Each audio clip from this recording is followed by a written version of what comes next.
오늘 우리에게 주신 하나님 말씀은 사도행전 7장 55절에서 60절 말씀입니다.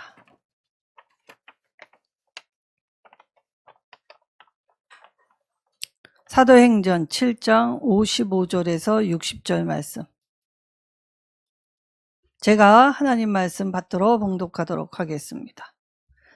스데반이 성령 충만하여 하늘을 우러러 주목하여 하나님의 영광과 및 예수께서 하나님 우편에 서신 것을 보고 말하되, 보라, 하늘이 열리고 인자가 하나님 우편에 서신 것을 보노라 한데, 그들이 큰 소리를 지르며 귀를 막고 일제히 그에게 달려들어 성 밖으로 내치고 돌로 칠세 증인들이 옷을 벗어 사울이라 하는 청년의 발 앞에 두니라.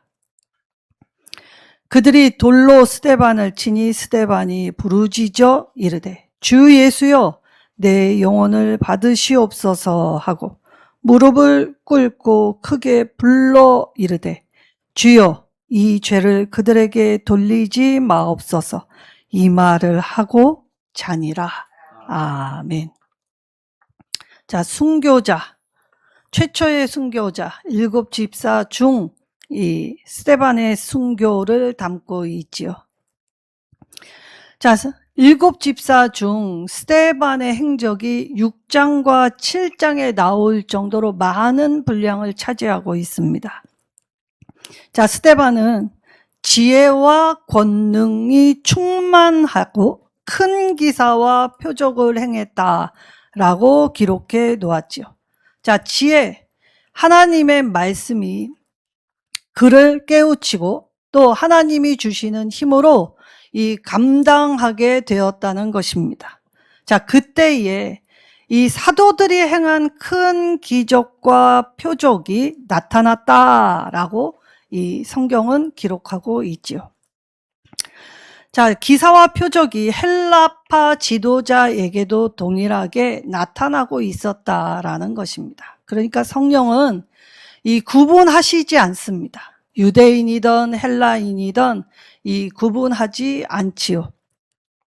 자, 이때에 스데반이 구레네, 알렉산드리아, 길리기아, 아시아에서 온 유대인 회당에서 이 하나님의 말씀을 가지고 변론을 하게 되었다. 자, 그러면 이 스데반이 헬라파 유대인임을 우리가 미루어 짐작할 수 있게 됩니다. 왜냐하면 스데반은 이 헬라파 유대인들의 회당에 가서 하나님의 말씀을 증거했기 때문입니다. 자, 그럴 때, 자, 스데반이 지혜와 성령을 말하게 될 때 그들이 능히 감당하지 못하였다라고 이 성경엔 기록해 놓고 계시지요. 이길 수 없었다는 말입니다.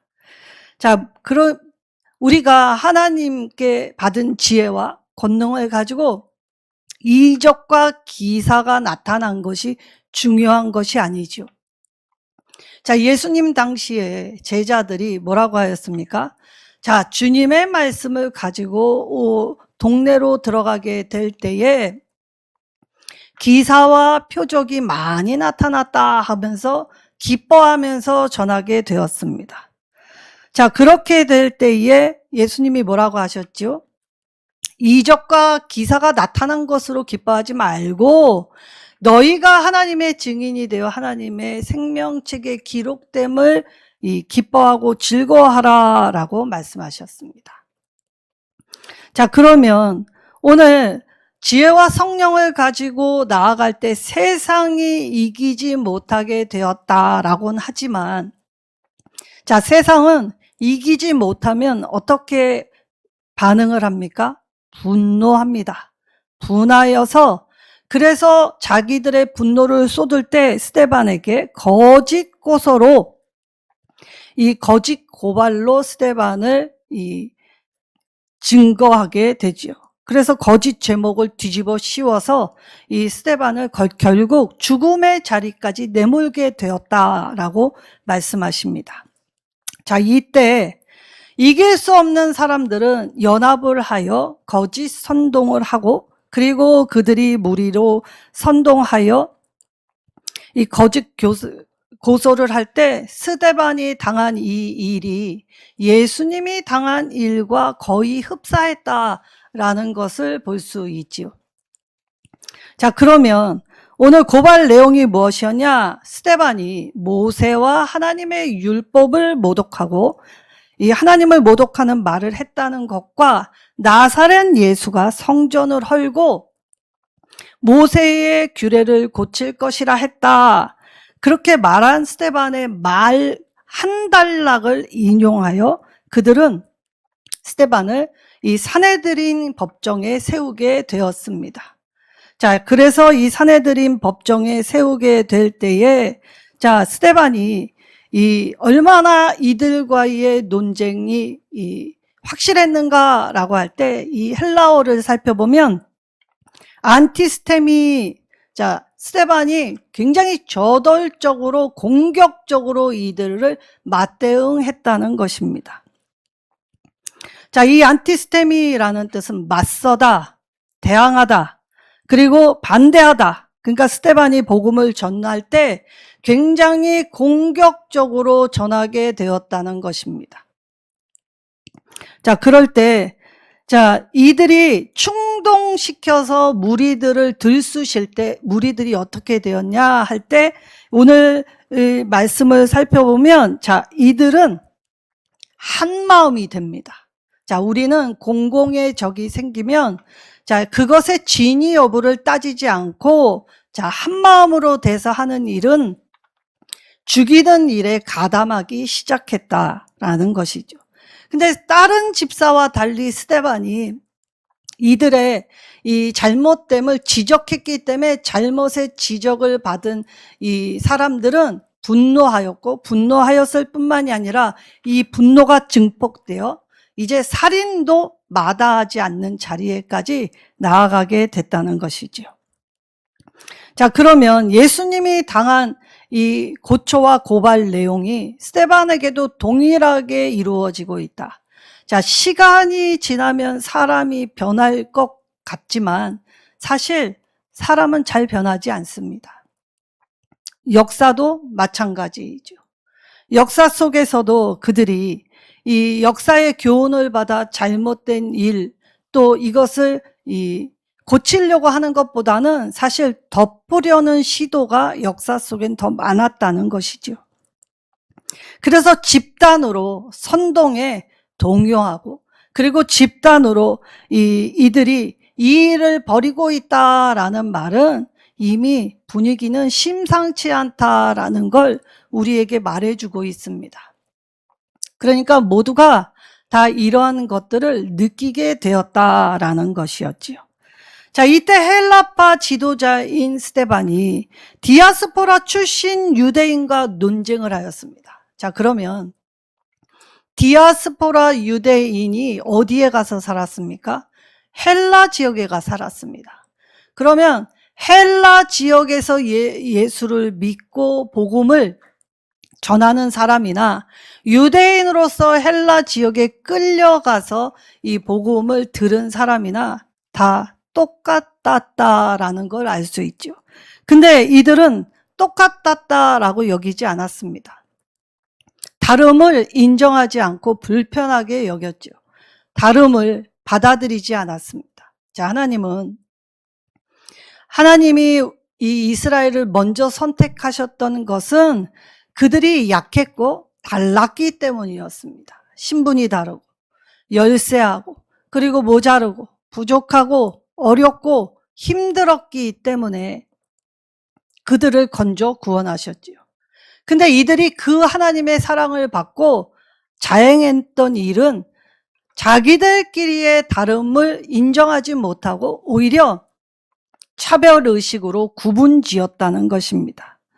자, 그래서 오늘 초대교회는 이 첫 번째 최초의 순교자 스데반의 이야기를 사도행전에서 많은 분량에 기록해 놓았던 것이죠. 그리고 헬라파 유대인이라고 하지만 스데반이 이 이스라엘의 역사를 얼마나 꿰뚫고 있었는가를 보면 그의 설교 내용을 보면 알 수 있습니다.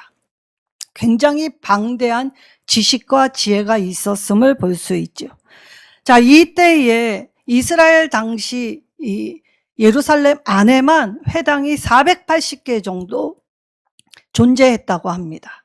자, 원래는 이 회당은 이 끌려갔던 이 이방 땅에서 이 성전이 없고 절기를 지킬 수 없을 때에 유대 남자 10명만 모이면 이들이 항상 회당과 안식일을 정해서 새로운 예배의 체계를 구축하였지요.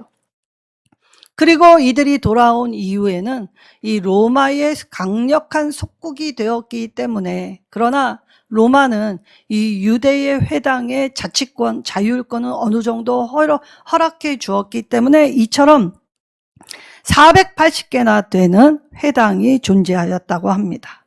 자, 그럼 480개의 회당이 존재했다. 매번 안식일마다 모여 하나님의 말씀을 강론하였다는 것이죠. 자, 오늘날의 성도들 예배 시간 조금만 길어지면 분내합니다. 자, 말씀이 길어지거나 또 오늘날의 부흥회가 말씀 사경회 이 형식으로 바뀌게 되었지요. 자, 이때 길어지면 힘들어합니다. 앉아서 듣는 것조차도 힘들어하지요. 자, 이들이 하나님의 말씀을 그처럼 들으면서 왜 힘이 들어합니까? 성령의 조명함 없이 말씀을 들으니 내 마음에 좋으면 힘 있는 말씀, 좋은 말씀. 근데 내 마음에 뭔가 꺼리끼고 불편하면 이 하나님의 말씀이 들려지지 않기 때문에 지루하고 힘든 말씀으로 받기 때문에 고작 1시간의 예배 안에서 이 설교가 조금 길어지면 굉장히 분을 내고 나아가는 성도들이 꽤 많습니다.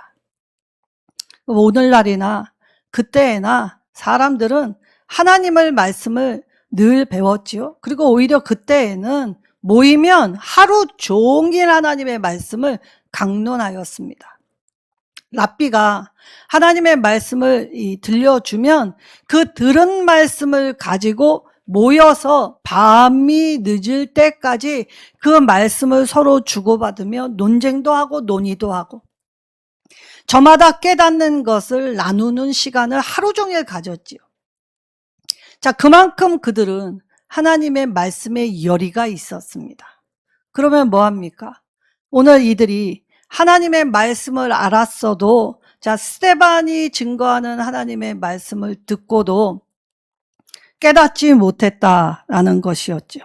자, 그러면 오늘 스데반의 긴 논쟁 안에는 긴 설교문, 자, 이스라엘에 행하신 하나님의 은혜에도 불구하고 이스라엘은 늘 불순종의 역사를 써내려갔다라고 하면서, 자, 믿음의 조상이었던 아브라함 때부터 지금까지의 역사를 열거합니다. 자, 믿음의 조상이었던 아브라함조차도 사실 하나님이 내가 내게 지시하는 곳으로 가거라 할 때에 그는 아버지 데라가 죽을 때까지 하란에 머물러 있었습니다. 자, 불순종했던 모습이지요. 그래서 곧바로 하나님이 지시한 땅으로 들어가지 않았습니다. 자신의 형편과 상황을 고려하였지요. 그리고 형편과 상황을 고려하면서 하나님 앞에 이 어찌할 수 없다라고 핑계하였지만 실상은 이 자기의 뜻대로 거기 머물러 있었다는 것입니다. 믿음의 조상이라 할지라도 아브라함은 늘 연약했고 실수가 많았던 사람이었습니다. 하나님의 은혜가 없었다면 가나안 땅에 들어올 수 없는 자였지요. 자, 야곱의 아들들은 어떠하였습니까? 요셉을 시기하였습니다. 자, 우리는 잘 되는 걸 축복하고 감사하고 사랑한다 표현하지만 사실 우리가 남 잘 되는 꼴을 잘 보지 못하지요. 그래서 형들은 요셉의 잘됨을 시기하였습니다. 믿음 안에서 우리에게 가장 힘든 함정이 무엇이냐? 남과 비교할 때에 남이 잘됨을 왜 나는 저 사람처럼 되지 못하는가라는 열등의식을 가지고 비교할 때에 하나님이 주신 걸 선물로 받는 것보다는 오히려 원망하고 불평의 자리에 쉽게 빠져들 수 있다는 것이죠. 그리고 모세가 애굽으로 이 고난받는 이스라엘을 구원하고자 할 때 이스라엘이 모세의 말을 듣지 않았습니다. 자, 그리고 광야 생활을 할 때는 어떠하였습니까? 매번 기적을 체험하였습니다.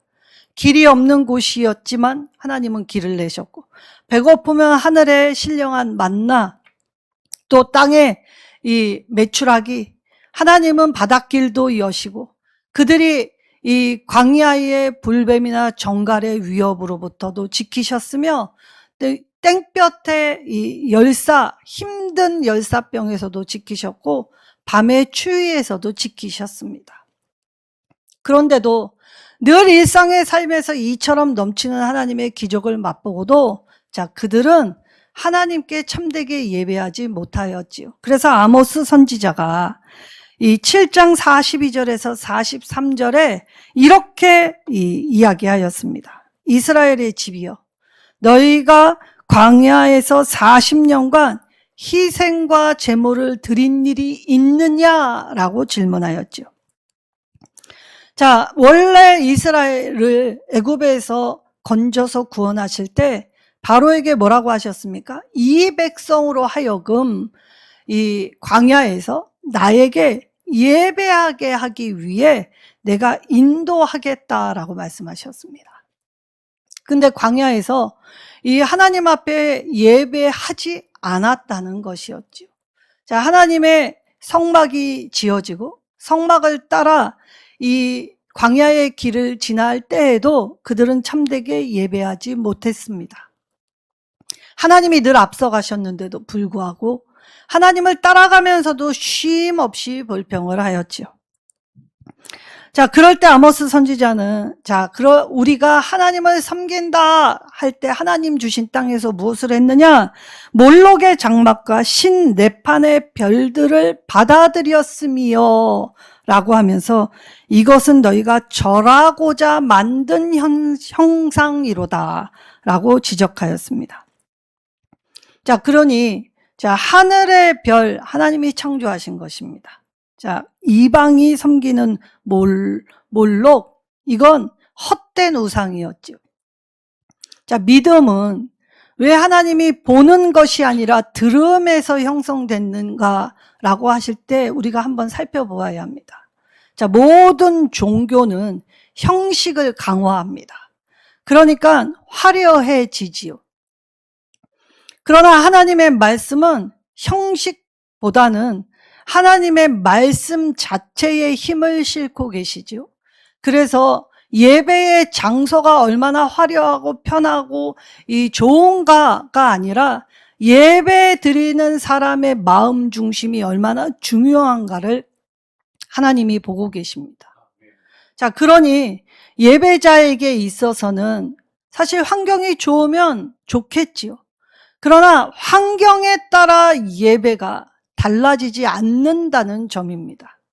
자, 우리가 전쟁 치르고 난 이후에 교회가 폭발적으로 부흥하기 시작할 때 에어컨 없었습니다. 선풍기 없었지요. 오히려 예배 드릴 때에는 다 같이 모여야 했기 때문에 한증막이 따로 없었습니다. 자, 겨울에는 어떠합니까? 추워서 입이 달달달달 떨릴 정도였지요. 그러나 그들이 예배의 환경에 추위와 더위로 예배를 빠지는 일이 없었습니다. 오히려 이불 싸가지고 와서 밤새 더 기도하였지요. 이렇게 이 영성을 갖추게 될 때에 환경의 이 유무에 일희일비하지 않았습니다. 근데 오늘날에 어떠합니까? 오늘날에 에어컨 조금만 망가지면 예배 집중 못합니다. 추워도 기도가 잘 안 되죠. 우리는 예배자 내 마음 안에 하나님 중심이 아닌 환경의 요소에 너무나 쉽게 흔들리더라는 것이죠.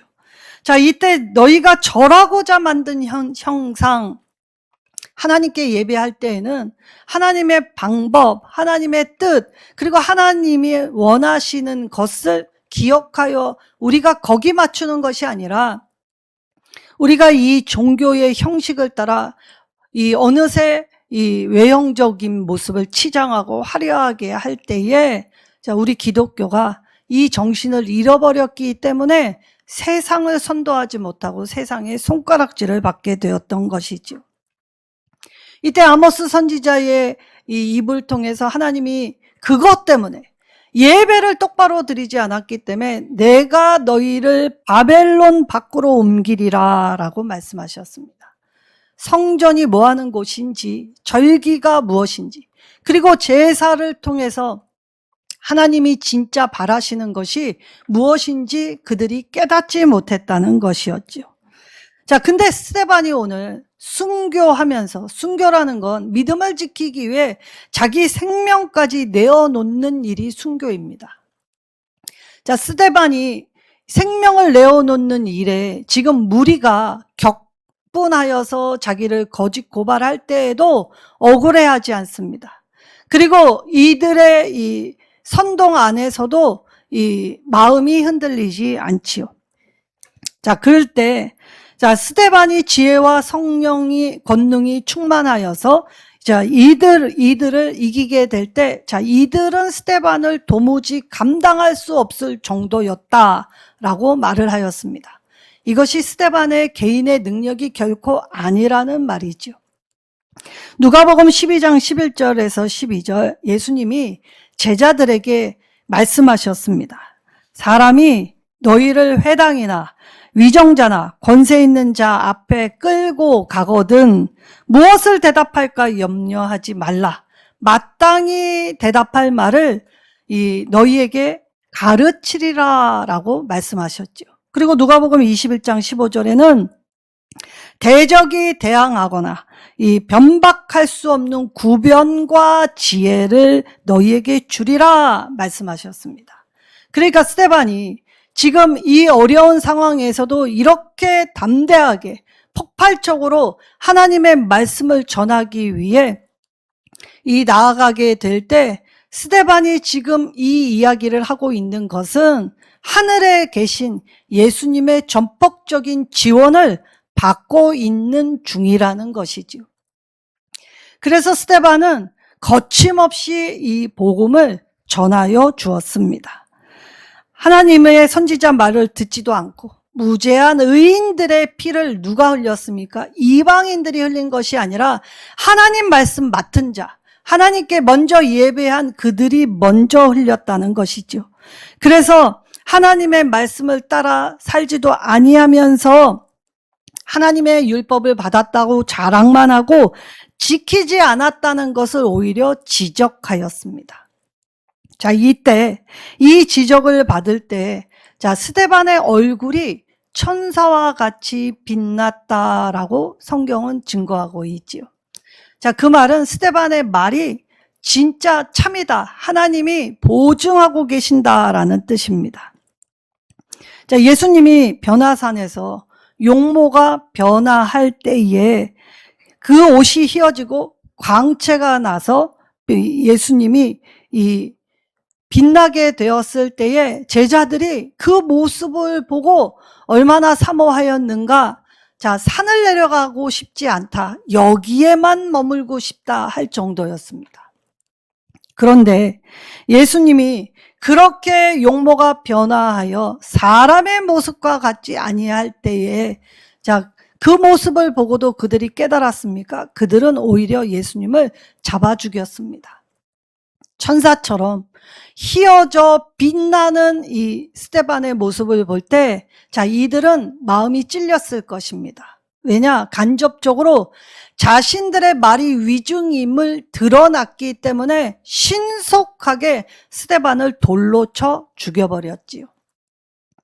정의가 때때로 이 불의와 거짓 앞에 죽는 것처럼 보이는 이 순간에도 스데반은 그 자리에서도 당당할 때 하늘을 우러러 예수님이 이 하나님 우편에 서신 것, 그리고 하늘이 열리고 인자가 하나님 우편에 계신 것을 보노라라고 증거를 하였습니다.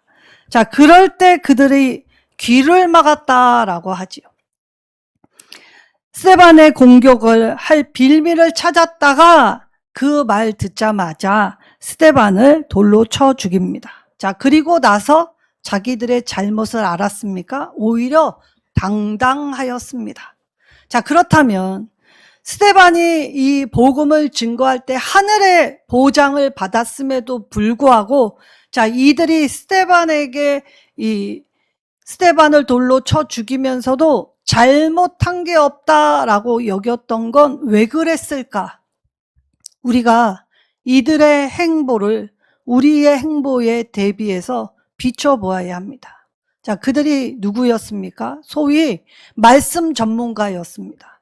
하나님의 율법을 달달 외웠을 뿐만이 아니라 하나님의 율법을 백성들에게 가르치던 자였습니다. 그러니까 성경을 몰랐다고 할 수 없지요. 그들도 하나님의 말씀을 잘 아는 자들이었음에도 불구하고, 자, 말씀에 정통한 자, 가르치는 자로 여긴 사람들이었는데도 불구하고 똑같이 하나님 말씀을, 이스라엘의 역사를 같이 외치고 있는 스데반을 왜 죽였을까? 성경 보는 눈이 달랐기 때문입니다. 이건 매우 중요한 사실이죠. 자, 우리가 성령의 조명함 없이 그냥 마구잡이로 읽게 된다면 우리도 우리의 생각대로, 우리의 이해의 폭대로만 하나님의 말씀을 적용하게 되지요. 그래서 중요한 것은 내가 죄를 지으면서도 나는 잘하고 있다 착각하고 하나님 앞에 이처럼 험악한 일을 자행하면서도 나는 하나님의 일꾼이다, 누가 나와 견주랴 라고 생각한다는 것입니다. 자, 그러면 사실 이방인이 하나님을 몰라서 하나님을 알지 못하는 세상 사람들이 하는 말보다 소위 하나님의 말씀을 알고 있다고 하면서 삐뚤은 시각, 자신의 이 성품도 다듬지 못하면서 이 신구약을 암송하고 이 쫄쫄 외우면서 이 말씀의 교만으로 똘똘 뭉친 자들은 이건 진짜 소위 약이 없다고 하죠. 하나님이 가장 미워하시는 사람은 바로 이 말씀으로 교만한 자들입니다. 자기의 잘못을 하나님께 회개하지도 아니하고 하나님 앞에 자기의 마음을 낮추지도 않지요. 영은 생각은 행동을 지배한다고 합니다. 그래서 잘못된 영이 하는 행동은 이처럼 하나님의 뜻에 반한 일을 하면서도 나는 하나님께 잘하고 있다 착각을 하지요. 그럴 때에 자, BY라는 래퍼가 있었습니다. 자, 지금 굉장히 젊은 사람인데 이 소위 랩을 한다는 선입관을 가질 때 이 BY가 굉장히 이 하나님 앞에, 나 사람 앞에 지금 선한 영향력을 끼쳐주고 있지요. 근데 BY가 이 선발 프로그램을 나갔을 때에, 자, 내가 이 노래를 하고 랩을 할 때에, 자, 나를 낮추고 그리고 상대를 높이는 것이 겸손이라고 생각했다고 합니다. 자, 보통의 많은 사람들은 자기를 낮추고 그리고 내가 그 사람들의 마음, 생각, 뜻, 그래서 그 사람 자리보다 나를 낮추는 그 자리가 겸손이라고 착각하지요. 근데 하나님이 BY의 마음속에 그거 겸손 아니다 라고 말씀하셨다고 합니다. 그럼 무엇이 겸손입니까? 라고 할 때, 자, 하나님을 네 자리에서 더 높이는 것이 겸손이다. 그러니까 우리가 하나님보다 중요하다고 여긴 모든 것을 버리는 행위가 바로 겸손이라고 하는 것이죠. 그리고 내 삶의 일상에서 하나님을 높이는 것이 겸손의 행위라는 것입니다. 그러니까 겸손의 잣대를 내가 세상보다 좀 낮춰서 섬긴다라고 착각하는 것이 아니라 내가 하는 이 일이 비록 작은 일이지만 내가 하는 이 일로 하나님을 높일 때 그것이 하나님 앞에 참 겸손으로 여김을 받는다라는 것이었지요. 그래서 우리는 성령을 구하며 성령의 조명함, 그래서 성령의 선물을 구하여야 하는 것입니다. 성령의 최우선인 능력은 사실 이 어느 특정한 이 선별적 은사에 제한 두지 않으십니다. 오히려 성령의 아주 특별한 초월적인 이 능력은 우리의 일상의 삶에서 아주 평범함으로 드러나지요. 그리고 이 예수님의 증인으로 살아가는 우리의 일상 안에서 다양한 방식, 다양한 방법으로 나타내야 한다는 것입니다. 교회는 핍박을 받았지만 오히려 더 강성하여져 갔지요. 스데반은 비록 죽었지만 오히려 스데반의 순교로 교회의 역사는 달라지기 시작합니다. 교회에 이 지도자의 리더십이 확산되어 가고 있는 중이죠. 그리고 스데반이 죽고 난 이후에 빌립이 이 전도의 역량을 이어받아 하나님 사역을 감당하게 됩니다. 내가 아니면 안 된다라는 것은 없습니다. 하나님의 일은 하나님이 하십니다. 그러나 내가 하나님의 일에 동참하게 될 때에 하나님의 영광에 참여할 수 있는 기쁨을 허락하여 주시죠. 성령이 함께 하시는 증인의 삶, 바로 그것이 우리의 삶이 되어야 한다는 것입니다. 그럴 때 우리가 사명을 감당할 때 하나님은 그 사명을 감당할 힘도 같이 주시지요. 그러나 박해가 아주 없다는 것은 아닙니다. 힘든 일은 어디에나 있기 마련이죠. 그러나 진짜 능력은 그 힘듦 속에서 내가 하나님을 신실하게 바라보고 예배하고 있는가가 중요하다고 말씀하십니다. 오늘 이 말씀 안에서 성령이 우리와 함께 하실 때 사나 죽으나, 우리는 살아도 주의 것, 죽어도 주님의 것이지요. 증인은 우리가 살아서도 주님을 높이고 죽어서 하나님 나라에서 하나님을 높이는 사람들이 증인입니다. 우리가 성령의 충만한 증인의 삶을 살 때에 어떠하든지 하나님으로 확고하고 확신하여 이 흔들리지 않는 믿음으로 나아가게 될 때, 우리의 영에 하나님이 주시는 것은 생명이요 평강이라고 말씀하시죠. 이 생명과 평강으로 또 한 주간의 삶을 예수 믿는 이로써 하나님, 말씀을 읽어도 말씀을 보는 잘못된 기준, 선입관, 그리고 색안경 다 버리고 하나님이 주시는 조명함, 말씀의 빛으로 제대로 깨닫고 결단하여 하나님, 이제 하나님 나라에 내가 대적이 되지 않게 해달라고 우리 간절히 기도하면서 또 믿음의 승리를 하게 되시는 저와 여러분 되시기를 예수님의 이름으로 축원합니다.